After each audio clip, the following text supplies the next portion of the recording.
आज की हमारी हिंदी की वर्कशीट उत्साह कविता से ली गई है, जिसको कि सूर्यकांत त्रिपाठी निराला जी ने लिखा था। इस कविता की और भी वर्कशीट तुम पहले कर चुके हो। अब ये रिवीजन वर्कशीट आई है, जिसमें पाठ की समरी से, कविता की जो समरी है उससे प्रश्न लिए गए हैं। इनके उत्तर एक बार मैं समझा देती हूँ। पहला प्रश्न है, कवि बादल से फुहार, रिमझिम या बरसने के स्थान पर गरजने के लिए कहता है, क्यों? तो इसका उत्तर आएगा, कवि के अनुसार बादल की जो गर्जना है, बादल जब गरजते हैं तो उसमें विध्वंस, विनाश, विप्लव, क्रांति, ये सब प्रदर्शित होते हैं। यानी कि जब प्राचीन परंपराएं, पुरानी रूढ़ियाँ, पुरानी सोच और कुप्रथाओं का विध्वंस होता है, नाश होता है, उसके बाद ही नए समाज का सृजन किया जा सकता है। इसलिए निराला जी ने बादलों को गरजने के रूप में दिखाया है, ताकि समाज में एक क्रांति लाई जा सके। नए को स्थान देने के लिए पुराने का विनाश जरूरी है। पुरानी परंपराएं, पुरानी रूढ़ियों, पुरानी सोच और पुरानी जो कुप्रथाएं हैं, जो हमारे समाज को विकास करने से रोकती है, ऐसी कुप्रथाओं का विनाश जरूरी है। इसलिए कवि निराला जी बादलों को गरजने के लिए कहते हैं, ताकि क्रांति लाई जा सके।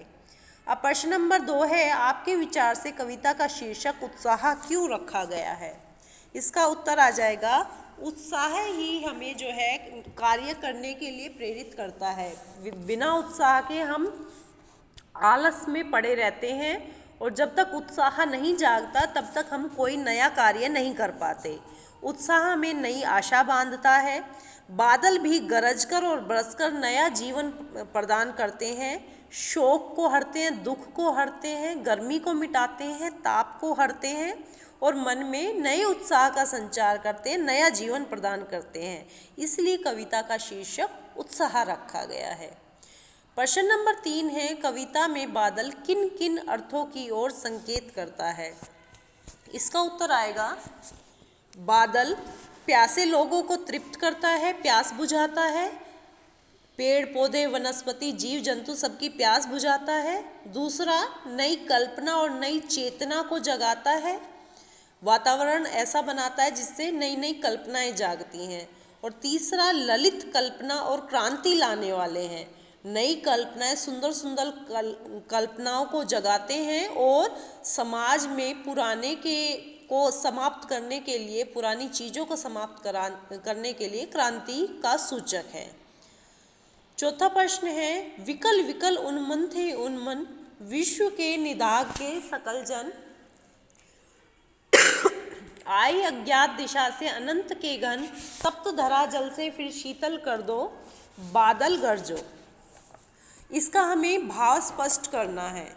इसका भाव स्पष्ट करेंगे, विकल विकल उन्मन थे उन्मन। विकल होता है दुखी, कि सारे लोग, धरा के इस धरती के सभी लोग बहुत दुखी थे। उन्मन थे, अनमने थे, कहीं भी मन नहीं लग रहा था, ना घर में ना बाहर, आलस छाया हुआ था।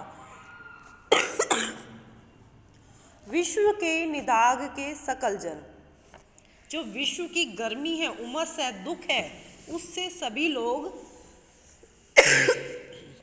परेशान थे। आए अज्ञात दिशा से अनंत के घन, बादल जो है किसी अज्ञात दिशा से आए,